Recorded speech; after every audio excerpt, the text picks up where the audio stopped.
up, y'all? I said, what's up, y'all? Look at me when I'm talking to you, bro.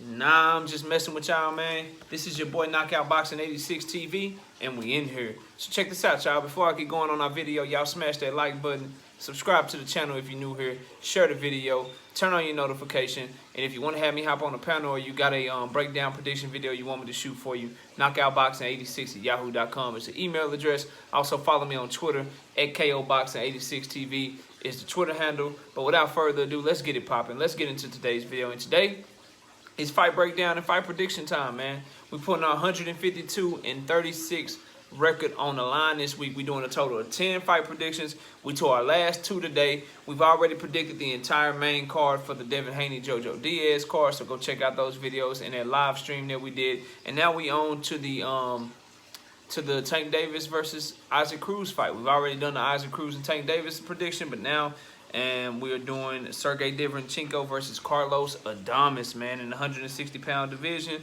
They fighting for 10 rounds. So we're going to break this thing down. We're going to predict it, and we're going to see if we can get this right. Before we do, though, live show every Wednesday night, 7:30 p.m. Central Time. And then I'll be live tomorrow morning with KQKC Boxing Network, 9 a.m. Central Standard Time. KQKC and I are going to break down everything that happens in tonight's fight, as well as preview the big upcoming fight tomorrow night as well. So let's get to it, man. In this one, we got Sergiy Derevyenchenko fighting out of the Ukraine. He's an Orthodox fighter, 36 years old, 5'9" tall, with a 67.5-inch reach. He has 13 wins and 3 losses, with 10 of his wins coming by way of knockout. We got Carlos Adames out of the Dominican Republic. He's an Orthodox fighter, 5'11" tall, with a 73-inch reach, and he's 27 years old. He has 20 wins, 1 loss, with 16 of his 20 victories coming by way of knockout. Let's break this down. So fighting style. Sergiy Derevyenchenko, he's a pressure fighter. He's looking to press you. He's looking to get inside on you, partly because that's his style. The other part because he has to, because of his arm reach in this weight division. He's fighting at 160 pounds, and his arm reach is 67.5 inches. To put that into perspective for you, another fighter that's on this card, that's in the main event, his name is Gervonta Tank Davis.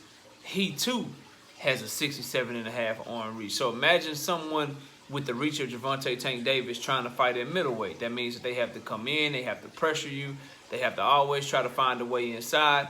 And if you do allow Derevyenchenko to do that, he has nice hooks on the inside. He's a nice inside fighter.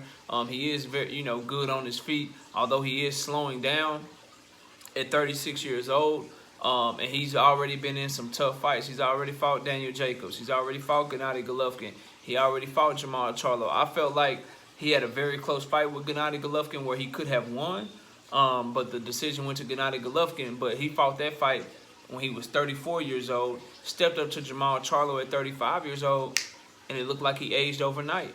He looked slower in that fight, and maybe Jermall Charlo is just, at this point in his career, a far better fighter than Gennady Golovkin, but Derevyenchenko got hit a lot, took a lot of punishment, and another thing I'm noticing about him is that he cuts and bruises and swells up very easily. Looks like if you catch him enough, you can bruise his face up, you can cut his face up, and that can really sway the judges in a fight. Derevyenchenko takes a lot of punishment because of their reach. I think he has pretty good head movement and he has pretty good defense, but when you have to take the risk that he has to take to get close enough to hit people, when you have to take the type of angles that he has to take to get inside to even have a shot at landing your punches, guys with longer reach, their punches are going to get there first. You know what I'm saying? Their punches are going to land harder because you're having to walk through fire just to get in a position to land your shot. So for him, a key in this fight is obviously going to be breaking that distance, because we got Carlos Adames, his fighting style. He has 73-inch reach. He's a very skilled, very talented boxer. He can fight on the inside. He has good timing. Really nice, slipping to his left and throwing that timing, that counter right hand that he has.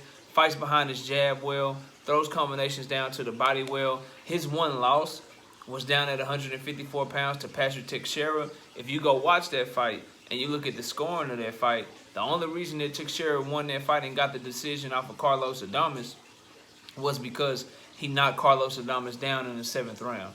If it not for that knockdown in that 10-8 round, Adames would have won that fight because he lost the fight he would either won that fight or it would have been scored a draw. But I believe he was winning that round that he got knocked down in until a knockdown. And the judges that scored it for Teixeira, 114 to 113 was the score on two of their scorecards. They scored that round 10-8 to Teixeira. And so if not for that 10-8 round, it could have either been scored a draw, or if those judges would have scored that round in favor of Adames, he would have won the fight. So I say all that to say his loss was a very close loss to a tough former world champion that there's an argument to be made he would have won that fight if not for one knockdown in that fight. So he's a very talented, very skilled boxer, explosive, athletic, great boxing skills. He too has some moments in his defense where he can get caught. So, he has to worry about that. Keys to victory, this fight to me, when you look at the reach discrepancy, I'm talking about Adames has a 5.5-inch reach advantage. When you look at that, it's all about distance. It's all about, can Sergiy Derevyenchenko get in good enough to where he can do his work on Carlos Adames? And getting in, how much punishment does he take? Can he take the power of Carlos Adames? And what is he going to be like at 36 years old? Carlos Adames has already fought 2 times in 2021. This is going to be his 3rd fight in 2021. Sergiy Derevyenchenko hasn't been in the ring in over a year. His last fight was Jermall Charlo back in September of 2020. And this will be his 1st fight since then. So he's been not as active as Carlos Adames. Now, that could be good for him because he's an older fighter. Carlos Adames is almost 10 years younger than him. Adames is 27. Derevyenchenko is 36 years old. So maybe the time off can really, really help him. I don't know. The way I see the fight going, I think the fight is very competitive to start off with.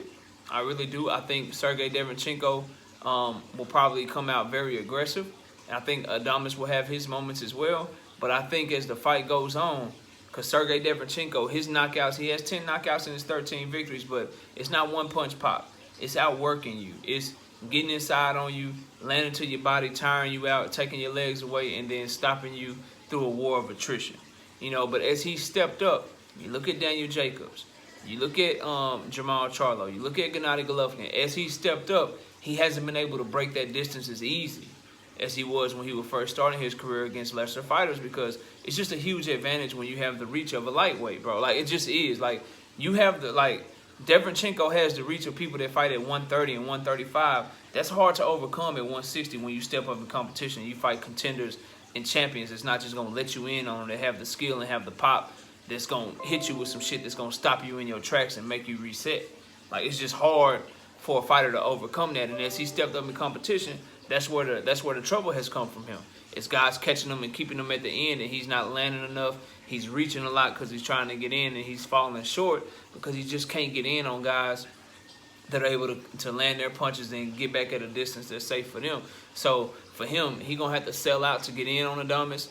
He has the skills and he has the feet that he can do it for the first half of the fight. And I think he needs to really, really concentrate on going to the body, does Derevyenchenko, at the first 4 or 5 rounds of the fight, so he can have some wind out of the sails of Adames going late into the fight. You do not want to let the younger fighter, the fighter with less wear and tear on their body, the fighter that has less punishment on them, you don't want to let them go in around 6 and 7 feeling like it's been a sparring match so far, and then they turn up the intensity on you and they run away with the fight in the back half of the fight. So I think it's incumbent upon Sergiy Derevyenchenko to really, really concentrate on the body the first 4 or 5 rounds, to slow Adames down and make it easier for him to break that distance later on in the fight. For Adames, you got to use your jab that you have. He has a nice jab, and he got to keep Sergiy Derevyenchenko at bay.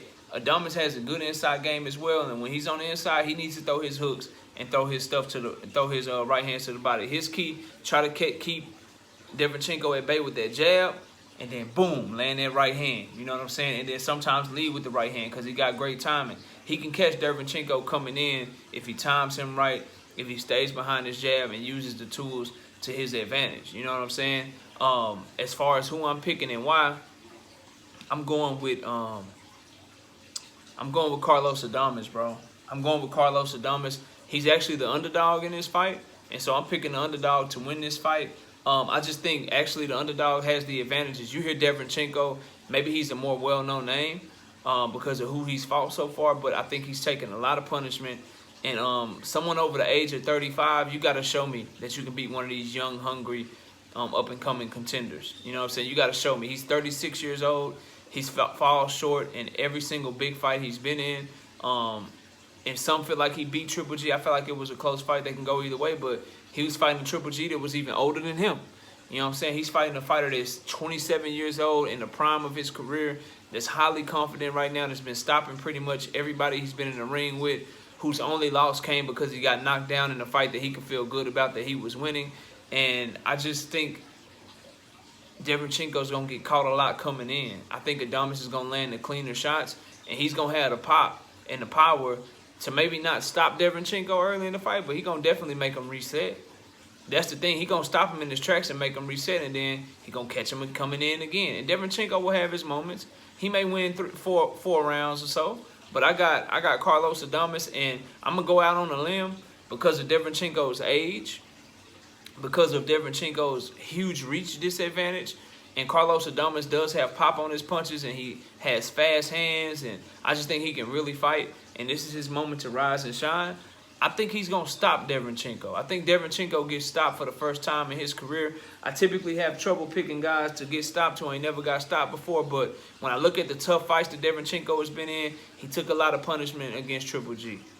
He took a lot of punishment against Jamal Charlo. You can only get so old and you can only last in this game so long until you don't react to punches the same. I think at 36-year-old, his body won't react to the punches the same. I think his mind will still be there. I see him getting cut up in this fight.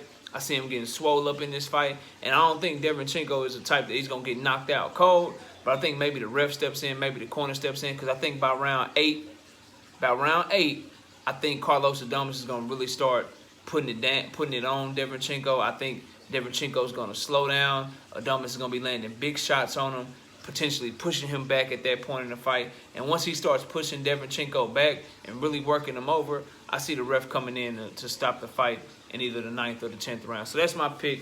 Carlos Adames, the underdog, late stoppage, round 9 and round 10. I think this is the fight that's probably going to be the best fight on the card. It's the most competitive fight on this Tank Davis and Isaac Cruz card, in my opinion. And it's the fight that, you know, I think I'm most interested to see as a diehard boxing fan, just from a competitive balance perspective. But there you go. That's my pick, man. Carlos Adames, late stoppage, round 9, round 10. That's how I'm coming with it. I think the reach is going to be too much. I think the age gap is too much. And I think that Adames has the boxing skills and the pop to where Derevyanchenko is going to have so much trouble coming in and overcoming that damn near 6-inch reach disadvantage. So that's my pick. Y'all let me know y'all's in the comment section. Comment down below. Smash the like. Subscribe to the channel. Share the video. Turn on your notifications. And if you guys want me on the panel, you should know the email by now. knockoutboxing86@yahoo.com is the email address. Follow me on Twitter at KOBoxing86TV. And we go live every single Wednesday night, 7:30 p.m. Central Time. And I'll be live tomorrow morning, Sunday morning, 9 a.m. Central Standard Time. Y'all come join me for a fun morning of boxing talk tomorrow morning at 9 a.m. with the singing OG KQKC Boxing Network. But I appreciate everybody watching this video. Enjoy the rest of your day. And with that, we out of here. Peace, y'all.